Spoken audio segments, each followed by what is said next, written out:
আপনারা সোশ্যাল মিডিয়ার মাধ্যমে দেখতে পাচ্ছেন যে হরিণঘাটার একজন বিধায়ক অসীম সরকার পবিত্র আল কোরআনকে নিয়ে অরুচিকর মন্তব্য করেছেন এবং কোরআনের ব্যাপারে এত কিছু ভুল তথ্য তিনি পেশ করেছেন যে তথ্য ইসলাম ধর্মাবলম্বী মানুষরা জীবনে কোনোদিন পড়েও নি, শোনেও নি। মানে একটা আশ্চর্যজনক তথ্য যার কোনো ভিত্তি নেই। যাই হোক, আসলে অতিরিক্ত গরুর পেচ্ছাপ পান করলে তাদের কাছ থেকে এরকমই জিনিস পাওয়া যাবে, ভালো জিনিস পাওয়া যাবে না। কারণ ভালো কিছু জানতে গেলে ঘি মাখন এসব খেতে হয়। গরুর পেচ্ছাপ পান করে যারা, তাদের কাছ থেকে ভালো কিছু আশা করা যায় না। তবে আমি অবশ্যই নিন্দা জানাচ্ছি, আমি অবশ্যই খুব নোংরা দৃষ্টিকোণ থেকে দেখছি এই মানুষটাকে। তারপরেও আমি বেশ গুটিকত কথা আপনাদেরকে বলছি, কথাগুলো একটু মনোযোগ দিয়ে শুনবেন। তারপরে আমাকে গালাগালি করলে করবেন, কারণ গালাগালি করাতে কিছু মানুষের কাজ আছে অবশ্যই।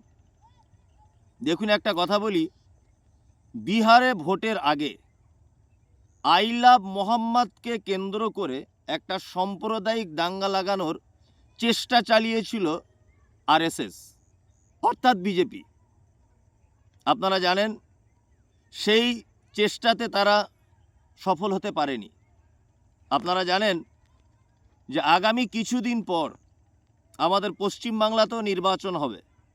এই নির্বাচনের আগে ঠিক অসীম সরকারের মতো কিছু অসাধু রাজনৈতিক নেতাদের দিয়ে এই কথাগুলোকে বলিয়ে দিয়ে মুসলিমদেরকে গরম করে দেওয়া হচ্ছে। কোরআন সম্পর্কে, কখনো মাদ্রাসা সম্পর্কে, যে জায়গাগুলোতে আঘাত করলে মুসলিমরা রাগ করবে বা মুসলিমরা গরম হবে, ঠিক সেই জায়গাগুলোতে আঘাত করা হচ্ছে, যাতে করে আবার এই বাংলাতেও সাম্প্রদায়িক দাঙ্গা বেঁধে যায় অসীম সরকারের এই কথাকে কেন্দ্র করে। এটাও কিন্তু একটা কৌশল, মাথায় রাখবেন। ওই জন্যে অসীম সরকার যে কথাগুলো বলেছে অবশ্যই একদম নিন্দাজনক কথা। এ কথা আমি মুসলিম হিসাবে কখনই মেনে নিতে পারি না। তারপরেও বলবো, আমরা আইনি পদক্ষেপ গ্রহণ করব। ওনার বিরুদ্ধে বিভিন্ন থানাতে এফআইআর হয়েছে, বিভিন্ন সংগঠনের পক্ষ থেকে এফআইআর করা হচ্ছে। আমরাও আগামীকালকে করব, চিন্তাভাবনা করেছি ইনশাল্লাহ। তবে একটা কথা বলবো, এই পাগলের কথা শুনে আপনারা আপোষের ভিতরে ঝগড়া, আপোষের ভিতরে বিদ্বেষ ছড়াবেন না, আইনি পদক্ষেপ গ্রহণ করুন। কারণ ওনার মুখ থেকে যে ভাষাটা বার হয়েছে এটা ওনাকে শিখিয়ে দেওয়া ভাষা, এটা মাথায় রাখবেন আপনারা। দ্বিতীয় আরেকটা কথা আপনাদেরকে জানিয়ে রাখছি, সেটা হচ্ছে এই, ঘর মে আগ লাগি হ্যায় ঘর হি কি চিরাগ সে। এখন বর্তমানে আমার বাড়িতে আগুন লেগেছে, আমার বাড়ির প্রদীপেই আগুন লাগছে। যে আরএসএস, যে বিজেপি, আপনারা জানেন বাবরি মসজিদ ধ্বংস করেছে।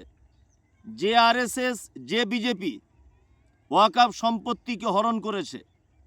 যে আরএসএস, যে বিজেপি এসআইআর এর নাম করে মুসলিমদেরকে কোণ ঠাসা করে দেওয়ার ব্যবস্থা করেছে। যে আরএসএস, যে বিজেপি, আপনারা জানেন বিভিন্ন জায়গায় পরিযায়ী শ্রমিকদেরকে ধরে মেরে তাদেরকে লাশে পরিণত করে তাদেরকে বাড়িতে পাঠাচ্ছে। আপনারা জানেন সেই আরএসএস দ্বারা পরিচালিত বিজেপির একজন বিধায়ক অসীম সরকার, সেই আরএসএস দ্বারা পরিচালিত বিজেপির বিধায়ক আপনার অর্জুন সিং, এদের কাছ থেকে সব সময় মুসলিম মানে সন্ত্রাস, মুসলিম মানে অমুক, মুসলিম মানে জেহাদি, শুভেন্দুবাবু মুসলিম মানে জেহাদি বারবার বলছেন। তার মানে আরএসএস এর দ্বারা পরিচালিত বিজেপি আমাদের জন্য খুব ভয়ঙ্কর। ওই জন্যে যারা সুপরিকল্পিতভাবে নিজের নাম মুসলিম দিয়ে মুসলিমদের ভোটগুলোকে ভাগ করে দিয়ে সেই বিজেপিকে বাংলায় আসার জন্য পরিকল্পনা চালাচ্ছেন, সেই বিজেপিকে বাংলায় আশ্রয় করে দেওয়ার জন্যে বিভিন্ন কৌশলের মাধ্যমে মুসলিমদের ভোটগুলোকে ভাগ করে দেওয়ার চেষ্টা করছেন। আমি বলবো, এই সমস্ত নামধারী নতুন নতুন গজিয়ে ওঠা, বিজেপিকে সুবিধা করে দেওয়া পশ্চিমবাংলায় আসার জন্যে, এদেরকে আমি মুসলিম কেমন করে বলবো জানি না, তবে এরা জাতির গাদ্দার, এরা জাতির গাদ্দার। ওই জন্য বলবো, যে বিজেপি আমাদের এত সর্বনাশ করলো, সেই বিজেপিকে পশ্চিমবাংলায় বিজেপির বি টিম হয়ে যারা কাজ করছে এবং মুসলিমদের ভিতরে বিভাজন সৃষ্টি করে দিয়ে মুসলিমদের ভোটগুলোকে বিভিন্ন রকম কৌশলের মাধ্যমে ভাগ করে দিয়ে নতুন নতুন দলের আমদানি করে বিজেপিকে আবার পশ্চিমবাংলায় আনার চক্রান্ত করছেন। আমি আশা করি আপনার এই চক্রান্ত বা আপনাদের এই চক্রান্ত ব্যর্থ হবে। সারা পৃথিবীর ইতিহাস খুলে দেখুন, মুসলিমদের সব থেকে বেশি যারা ক্ষতি করেছে তারাও এক শ্রেণীর নামধারী মুসলিমের নামের মোনাফেকরা। নাম তাদের মুসলিম, কিন্তু তারা মোনাফেক। এই মোনাফেকদের কারণে ইসলামের সব থেকে বড় বিপর্যয় এসেছিল। সারা পৃথিবীর ইতিহাস আপনি যদি খুঁজে দেখেন, আপনি দেখতে পাবেন ওহুদের যুদ্ধের ঘটনা। আপনি দেখতে পাবেন ওহুদের যুদ্ধ থেকে কত শিক্ষা নেওয়া যেতে পারে, মোনাফেকরা কেমনভাবে মুসলিমদেরকে বিপাকের ভিতরে ফেলে দিয়েছিল। ওই জন্য বলবো যে আপনারা অবশ্যই সচেতনতার সঙ্গে দিন যাপন করুন। যে সমস্ত মানুষ লাফালাফি করছেন, আপনাদেরকে বলবো যে আপনারা অবশ্যই রাজনৈতিক চশমাটা খুলে বিবেকের চশমা লাগিয়ে দেখুন সারা বাংলায় কি হতে যাচ্ছে। ওই জন্য বলবো, অসীম সরকারের যে কুরুচিকর মন্তব্য করেছেন তিনি ইসলামের ধর্মগ্রন্থ পবিত্র আল কোরআন সম্পর্কে, অবশ্যই ওনাকে নিন্দা জানাচ্ছি, ধিক্কার জানাচ্ছি। এবং আসলে উনি তো বাউল গান করেন, ওনার তো শিক্ষা দীক্ষা বেশি নেই। আগে ট্রেনে ভিক্ষা করতো, বাংলাদেশে বাড়ি, কিছুদিন হলে এখানে এসে এখন একটা বিধায়ক হয়েছেন। তা বাউল গান করা যে ট্রেনে, তার কাছ থেকে এবং যারা অতিরিক্ত গরুর পেচ্ছাপ পান করে তাদের কাছ থেকে আমরা বেশি কিছু আশা করি না। আল্লাহ সুবহানাহু ওয়া তাআলা বলেছেন, ইন্না নাহনু নাযালনা যিকরা ওয়া ইন্না লাহু লাহাফিজুন।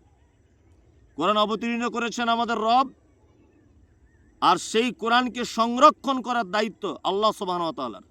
ওই জন্য বলছি যে আমরা আইনি পদক্ষেপ নেব, কোনো রকমের প্ররোচনায় আমরা পা দেব না, কোনো রকমের ঝামেলা ঝগড়াতে এইটাকে নিয়ে আমরা জড়িত হব না। কারণ এটাও একটা কৌশল যে সাম্প্রদায়িকতার লাগিয়ে দেওয়ার ব্যাপারটা দূরদৃষ্টিতে দেখবেন, সাধারণভাবে দেখবেন না। আর আমার কথাতে খারাপ লাগলে কমেন্টে গালাগালি করবেন, এটা তো আপনাদের অভ্যাস হয়েই গেছে।